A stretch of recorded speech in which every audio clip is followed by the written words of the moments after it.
فرمائے کہ دین کے اگر پوری شکل پیش کی جائے تو دین سارا کا سارا 5 چیزوں پر مشتمل ہے، جس کے بارے میں ہم کہہ سکتے ہیں یہ دیندار ہے، اللہ نے اسے دین پہ چلنے کی توفیق عطا فرمائی۔ یہ دین جو میرے اور آپ کے لیے نجات کا ذریعہ ہے، یہ بنیادی طور پہ 5 چیزوں پر مشتمل ہے۔ اگر وہ زندگی میں ہے تو کہا جائے گا یہ دیندار ہے، اس پر اللہ کا فضل ہوا ہے کہ جو کامیابی کا نقشہ تھا اس نقشے پہ اللہ نے اسے چلنے کی توفیق نصیب فرمائی ہے۔ تو دین کا پورا تصور، دینی زندگی کا پورا تصور ہر وقت پیش نظر رہے، تاکہ اگر کہیں کوتاہی ہے تو آدمی اس کا محاسبہ کرے، کہیں کمی ہے تو اس کو پورا کرنے کی فکر میں رہے۔ تو دین 5 چیزوں کا نام ہے۔ ایک ہے عقیدہ ٹھیک ہو۔ آمنت باللہ وملائکتہ وکتبہ ورسلہ والیوم الآخر والقدر خیرہ وشرہ من اللہ تعالی والبعث بعد الموت، لا الہ الا اللہ محمد الرسول اللہ۔ یہ عقیدہ ہے، یہ عقائد ہے۔ آدمی کا عقائد درست ہونے چاہیے۔ نمازی بھی ہے، حاجی بھی ہے، روزے دار بھی ہے، عقیدہ ٹھیک نہیں ہے، اللہ حفاظت فرمائے۔ توحید میں شرک کی ملاوٹ ہے، اللہ حفاظت فرمائے کہ اسے دینی شاعر کے بارے میں شک اور شبہ اس میں مبتلا ہے، مرنے کے بعد کی زندگی کے بارے میں شک میں مبتلا ہے، قبر کی زندگی کے بارے میں شک میں مبتلا ہے۔ نمازی ہے، روزے دار ہے، حاجی ہے، صدقہ خیرات ہے، لیکن عقیدہ ٹھیک نہیں ہے تو یہ دیندار بھی نہیں ہے۔ تو بنیادی چیز ہے دین ان 5 چیزوں پر مشتمل ہے۔ ایک ہے عقائد اور دوسری چیز ہے عبادات، نماز، روزہ، حج، زکوٰۃ، یہ ساری چیزیں ہیں، نوافل، سنن، اسی طریقے سے تلاوت، ذکر و اذکار، یہ جو عبادات ہیں یہ بھی دین کا بنیادی حصہ ہے۔ عقائد ہے، عبادات ہے، اور تیسری چیز ہے معاملات، لین دین۔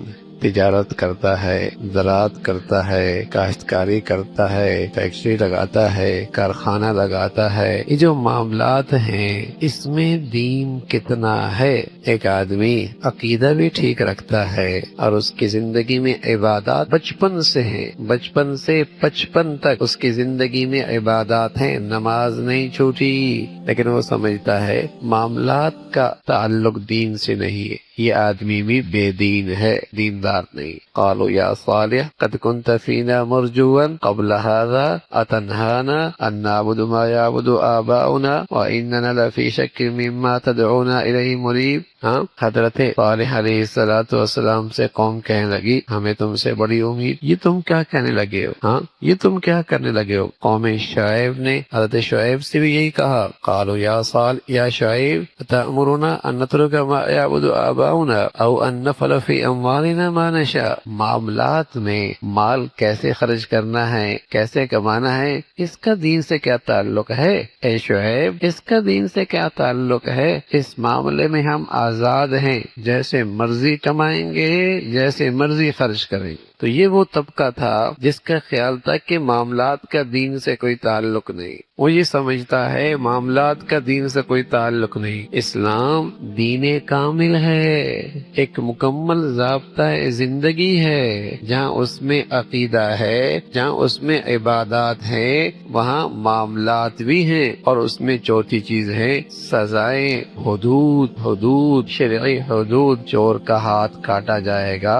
زانی پہ کوڑے مارے جائیں گے، شادی شدہ پہ سنگسار کیے جائیں گے، شرابی کو سزا ملے گی، تہمت لگانے والے کے لیے 80 کوڑے ہیں۔ یہ جو سزائیں ہیں، یہ جو حدود ہیں، یہ بھی دین کا بنیادی حصہ ہے۔ اور اسی طرح آداب، اخلاق، معاشرت، ایک دوسرے کے ساتھ رہنا کیسا ہے، ایک دوسرے کے ساتھ زندگی کیسے کرنی ہے، رویہ کیسا اختیار کرنا ہے، اخلاق، یہ بھی دین کا بنیادی حصہ ہے۔ تو پیارے رسول صلی اللہ علیہ وسلم جو دینی زندگی لے کے آئے، اس کا تعلق ان تمام چیزوں سے ہے، اور جس خوش نصیب کو اپنی زندگی میں ان ساری چیزوں کی اصلاح کی فکر ہے اور ان ساری چیزوں کو اختیار کرنے کا اہتمام کر رہا ہے، یہ دیندار ہے۔ اور اس دینداری پر میرا اور آپ کا ایمان ہونا چاہیے، اس دینداری پر میرا اور آپ کا ایمان اور یقین ہونا چاہیے کہ دنیا آخرت کی فلاح اللہ نے اس دینداری میں رکھی۔ اس پر میرا اور آپ کا ایمان اور یقین ہونا چاہیے، اس دینداری پر اللہ نے دنیا آخرت کی فلاح رکھی ہے۔ اللہ رب العزت ہمیں اس کے اہتمام کی توفیق نصیب فرمائے، اسی بھی زندگی عطا فرمائے اور اسی پر خاتمہ عطا فرمائے۔ سوشل میڈیا پر سب سے قدیم اور سب سے ریلائبل برانڈ